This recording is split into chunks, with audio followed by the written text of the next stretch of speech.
Boa noite, segunda-feira, 25 de julho. Hoje o Nesp Notícias abre uma série de entrevistas sobre o processo eleitoral.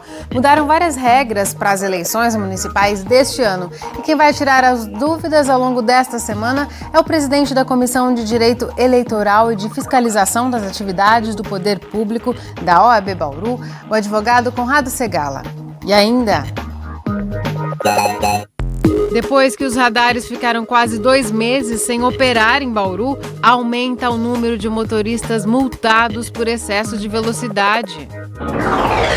Movimentos sociais fazem manifestação para cobrar mais agilidade da justiça em processos relacionados à reforma agrária.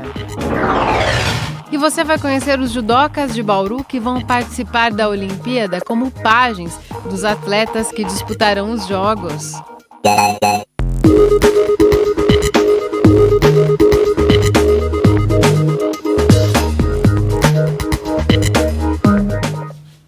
Os motoristas estão respeitando menos os limites de velocidade em Bauru. Só neste primeiro semestre foram aplicadas cerca de 70% do número de multas dadas ao longo do ano passado inteiro. E olha que por 2 meses deste ano, a cidade ficou sem radares. Essa é uma das explicações para o aumento acentuado. O motorista ficou mal acostumado com a falta de fiscalização e passou a correr mais. Foi uma distração, entendeu? Caio foi multado por excesso de velocidade na Avenida Getúlio Vargas, poucos dias depois que os radares em Bauru voltaram a operar. O empresário estava há mais de 1 ano sem receber multas e diz que vai recorrer. Mesmo assim, ele concorda com a fiscalização. Normas e regras são feitas para serem seguidas, né? E o radar está lá para auxiliar e para conseguir controlar, eu concordo. A multa dele está nas estatísticas da Endurb.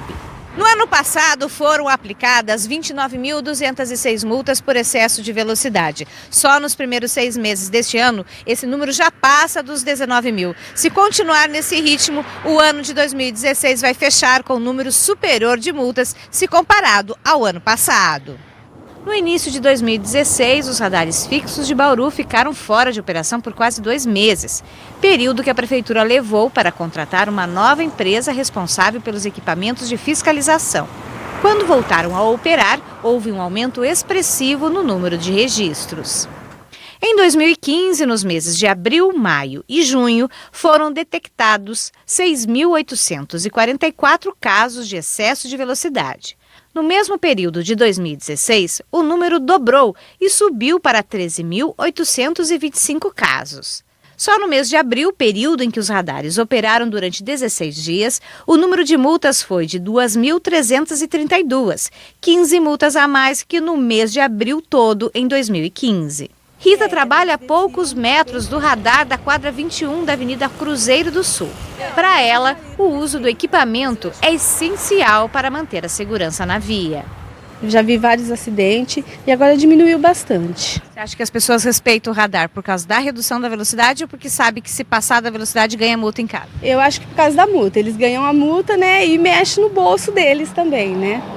Segundo esse especialista, o aumento significativo no número de multas pode ser explicado pela própria interrupção do serviço. Essa falta de continuidade da fiscalização representa uma incerteza para as pessoas, ou até mais, a certeza de que não tenha punição. Portanto, elas mudam o seu comportamento. O engenheiro afirma que os radares ajudam na redução da velocidade em vias específicas, mas que um trânsito mais seguro depende de campanhas permanentes de conscientização. Infelizmente, o brasileiro não foi educado, não é consciente de que as regras de trânsito são feitas para a segurança e a fluidez do tráfego. Então, quando ele percebe que não há fiscalização, não há radar, não há o agente, não há o policial, ele, sempre que pode, não cumpre as regras. O senhor defende multas mais pesadas? Eu defendo sim, no exterior as multas são muito mais pesadas, né? Agora, além de multa pesada, é preciso um grande trabalho de educação, conscientização dos usuários. Hoje pela manhã, o MSL, o MST e a CUT fizeram uma manifestação em Bauru. Eles reivindicam mais justiça na distribuição de terras para os agricultores que não têm onde morar e trabalhar. O protesto começou na rua Alberto Segala, em frente ao Ministério Público Federal. Segundo as lideranças do MSL, o Movimento Social de Luta, cerca de 1.500 pessoas participaram da manifestação. O objetivo era chamar a atenção para as ações paradas no Ministério Público relacionadas à compra de terras para a reforma agrária. O protesto foi seguido por uma passeata pela Alameda Otávio Pinheiro Brizola. O grupo foi acompanhado pela Polícia Militar, que orientou os motoristas que passavam pelo local. O dia 25 de julho foi escolhido para a manifestação por ser o Dia Internacional da Agricultura Familiar.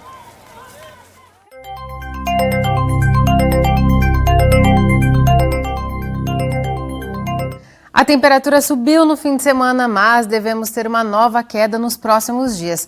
Tem também chance de chover por aqui. Os detalhes no boletim do IPMET. Na quarta-feira está prevista a passagem de uma frente fria pelo oceano. Com isso, haverá aumento na nebulosidade sobre o estado e ocorrências de chuvas. As chuvas estarão mais concentradas mais na metade leste do estado, mas mesmo assim pode ocorrer em outras regiões também.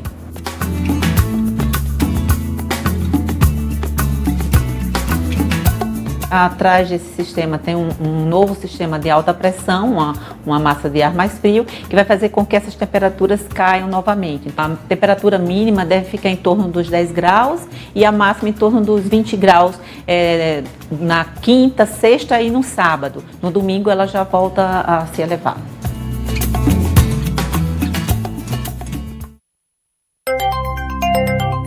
Sol entre poucas nuvens deve predominar em todo o estado de São Paulo nesta terça-feira. Ainda não tem previsão de chuvas. Em Bauru, a umidade do ar agora é de 41%. A velocidade dos ventos é baixa, de 3 km por hora. Hoje, no horário mais frio do dia, fez 16 graus. À tarde, a temperatura subiu para 28. Amanhã, os termômetros devem variar entre 18 e 29 graus. Depois do intervalo, você vai conhecer os judocas de Bauru que vão participar da Olimpíada como equipe de apoio. Eles se preparam para dar suporte aos atletas olímpicos durante os Jogos. Daqui a pouco, voltamos num instante só. 4 judocas que treinam em Bauru estão se preparando para participar da Olimpíada. Mas eles não vão competir, não. Serão pajens, uma espécie de ajudantes dos atletas olímpicos. A meta deles é voltar com muita experiência na bagagem. 4 dos 40 atletas que integram a equipe de judô do SESI Bauru vão ter uma tarefa especial neste ano. Eles vão estar junto com a equipe olímpica. Vão acompanhar a preparação toda, vão auxiliar os atletas olímpicos na preparação deles, estudando estratégia de luta, se posicionando como adversários, possíveis adversários que eles possam encontrar. Então vai estar no dia a dia ali, auxiliando em tudo que puder, no suporte técnico, tático das lutas ali para os atletas que vão competir no Rio em 2016. Cada judoca vai acompanhar um atleta olímpico e o objetivo é oferecer todo o apoio necessário. Para isso, o Michael, o Euler, o Hugo e o Matheus vão viajar para Mangaratiba, cidade do Rio de Janeiro, onde os 14 atletas convocados para a seleção olímpica farão a aclimatação até a estreia no evento. Vão vivenciar esse clima, esse status de Olimpíada. O Matheus Stort ainda mais, porque ele vai entrar na Vila Olímpica, vai pisar no tatame olímpico e vai ajudar até no aquecimento do dia da competição do Rafael Silva. Eu acho que vai ser uma experiência muito gratificante para mim, porque eu acho que tudo isso vai somar para que eu possa chegar numa Olimpíada também. E não é a primeira vez que o Matheus integra a equipe de apoio de um atleta. Ele também participou dos Jogos Pan-Americanos de 2015 no Canadá.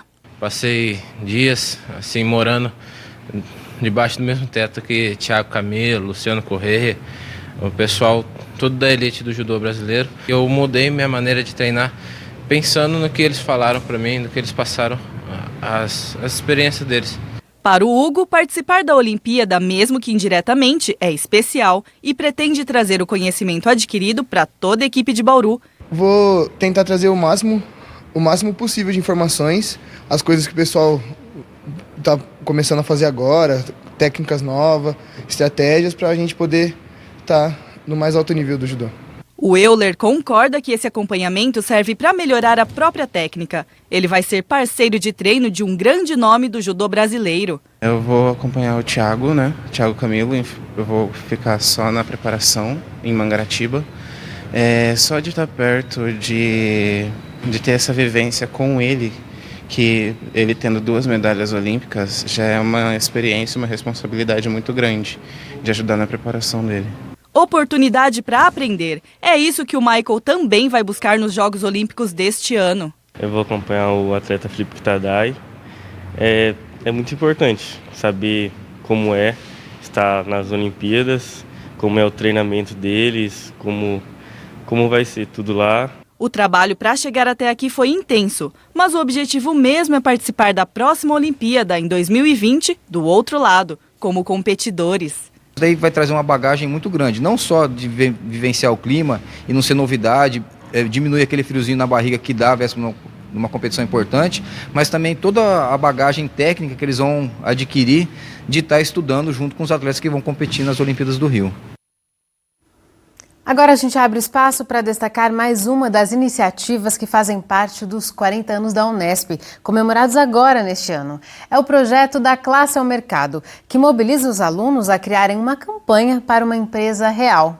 A Faculdade de Arquitetura, Artes e Comunicação da Unesp em Bauru é a primeira no Brasil a participar do projeto da Classe ao Mercado. É um desafio proposto a alunos de diferentes cursos da Unesp. Eles se reúnem em agências de comunicação e criam uma campanha para ser aplicada numa empresa real. A partir do momento que você tem pessoas que estudam coisas diferentes, têm focos diferentes, você acaba criando um pensamento crítico diferente do assunto. O programa é uma parceria com a Universidade de Sevilha, na Espanha. ¿Por qué con Bauru? Porque hay una sensibilidad común. Compartimos objetivos, son universidades públicas. Hay una sensibilidad hacia la igualdad, la solidaridad y el desarrollo del conocimiento para la mejora de las personas y de la sociedad. O projeto da Classe ao Mercado faz parte dos 40 anos da Unesp.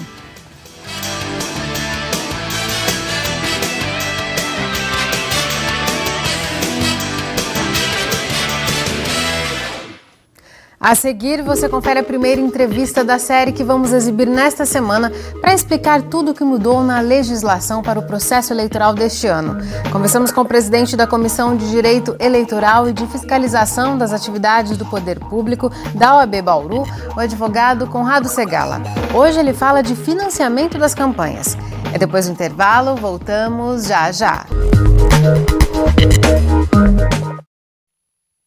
Ao longo desta semana, a Unesp Notícias faz uma série de entrevistas para tirar todas as dúvidas sobre o processo eleitoral. O que os candidatos podem fazer na campanha? Quando a gente vai saber de fato quem são os candidatos aqui em Bauru? O quanto eles podem gastar na campanha? Quem vai nos acompanhar ao longo destes dias para tirar todas essas dúvidas é o presidente da Comissão de Direito Eleitoral e de Fiscalização das Atividades do Poder Público da OAB Bauru, o advogado Conrado Segala. Hoje a gente fala de financiamento das campanhas. Muito obrigada por sua presença aqui nos acompanhando ao longo desta semana, Conrado. É sempre um prazer, Larissa, estar à disposição. Falando então sobre financiamento, que é o nosso foco hoje. A partir da mini-reforma eleitoral, que foi concluída no fim do ano passado, a Justiça Eleitoral agora ela estabelece tetos, de limite de gastos para os candidatos. Como que esses tetos eles foram calculados? Então, na verdade, a Justiça Eleitoral tentou colocar um freio naquelas campanhas milionárias que não justificavam, inclusive, com o valor que o candidato, depois de eleito, receberia pelo cargo que ocuparia. Então ela estabeleceu como teto percentual relativo à eleição de 2012. Então são 2 tetos para aqueles municípios onde a eleição se resolveu no primeiro turno e nos municípios em que houve a necessidade de segundo turno. Então o teto é de 70% do que foi gasto na última eleição, que é o teto que está sendo aplicado em Bauru, e a partir daí foi feito todo o cálculo pela Justiça Eleitoral. 70% do que foi gasto pelo candidato que mais gastou com a campanha. Exatamente. Pelo maior gasto na última campanha, eles tiraram um teto de 70%. Aqui para Bauru, esses valores, assim como em todo o país, já estão definidos? Foram definidos na data do dia 19 de julho e, portanto, foi definido pela Justiça Eleitoral. Quanto que os candidatos a prefeito vão poder gastar no máximo em suas campanhas? Então, o valor atualizado, o cálculo feito pela Justiça Eleitoral, diz que o candidato poderá gastar até R$ 533 mil na campanha para prefeito em Bauru. A campanha para vereadores, ela tem um teto de R$ 159 mil. Então esse é o valor máximo que poderá ser declarado pelo candidato. Na sua visão, Conrado, essa nova regra, ela traz benefícios ou ela abre mais brechas para Caixa 2, por exemplo? Porque são valores consideráveis, mas a gente sabe que comumente se gasta cifras milionárias, né, durante as campanhas. Não, a pretensão da Justiça Eleitoral ela é louvável no sentido de tentar resgatar uma origem das campanhas eleitorais. Aquela campanha mais próxima do eleitor, um contato mais direto, mais sincero, mais verdadeiro, do que aquelas campanhas midiáticas que estavam sendo feitas ultimamente. Agora, de boas intenções a gente não apenas vive, elas precisam ser realizadas na prática. Então, eu acredito que a fixação de um teto é positivo.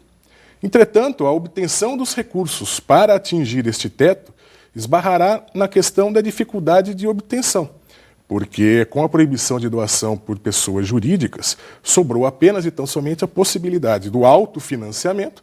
Então eu vou ter agora uma restrição, uma limitação de candidatos, porque aqueles que poderiam ser bons governantes, mas que não tenham um patrimônio pessoal elevado, estarão alijados da disputa. Eu só terei aqueles candidatos que nós poderíamos chamar de ricos, disputando com o patrimônio próprio, ou a doação de pessoas físicas, limitadas a um percentual do seu rendimento. Então vai gerar uma dificuldade na obtenção desses recursos, e mesmo aqueles que tiverem os recursos, eles poderão omitir certas declarações para não ultrapassar o teto na sua declaração. O Conrado tocou num ponto muito importante, que é uma mudança considerável, essa proibição de que pessoas jurídicas doem para as campanhas, né? Essa é uma mudança também que altera toda a dinâmica de financiamento, né? Só pessoas físicas agora podem doar. Exatamente. Essa proibição veio na esteira das denúncias da Petrobras, onde muitas construtoras e empresas de grande porte doavam oficialmente para as campanhas de alguns políticos, e esse dinheiro, na verdade, era oriundo de corrupção, de desvios, e havia esta troca. As propinas eram pagas, né, em campanha? As propinas eram pagas em campanha e eram esquentadas como declarações oficiais para as campanhas. O problema é que eu não posso tomar como regra que toda doação feita por pessoa jurídica seja ilícita ou tenha uma intenção oculta de favorecimento posterior. Eu acredito que, na verdade, o importante seria fiscalizar posteriormente a relação havida entre o governo e estas empresas. Porque nada impede que uma pessoa física que doe também possa, se estiver mal intencionada, cobrar esta fatura futuramente do governo. Quer dizer, essa lógica não foi rompida do mesmo jeito? Eu acredito que não. Houve uma diminuição, uma restrição. Acredito que muitas ainda, nesta primeira eleição em que esta regra estará em vigor, tentarão fazer doações camufladas. Ao invés de fazer a doação oficial, elas repassarão valores em Caixa 2. Nós estamos falando de Brasil, então, portanto, não estou falando de Bauru. É possível que isso aconteça em algum lugar.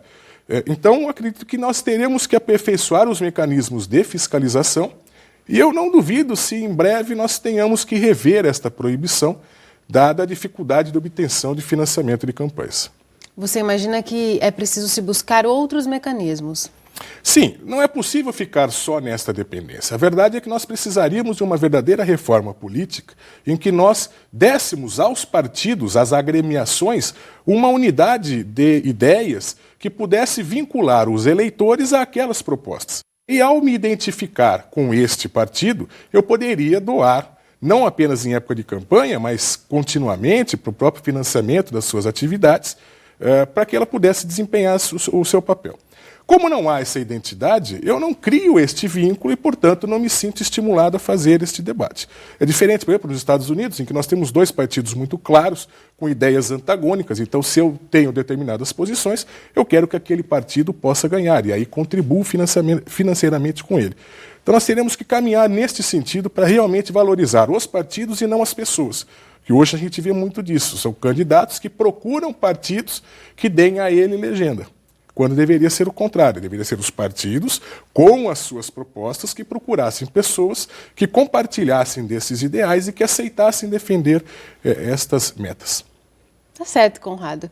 O Conrado volta amanhã aqui com a gente e amanhã o tema são os prazos eleitorais. Muito obrigada por sua participação. Obrigado, estaremos amanhã de novo. O Nesp Notícias de hoje fica por aqui. A gente volta a se encontrar amanhã, às 19h, ao vivo. Tchau!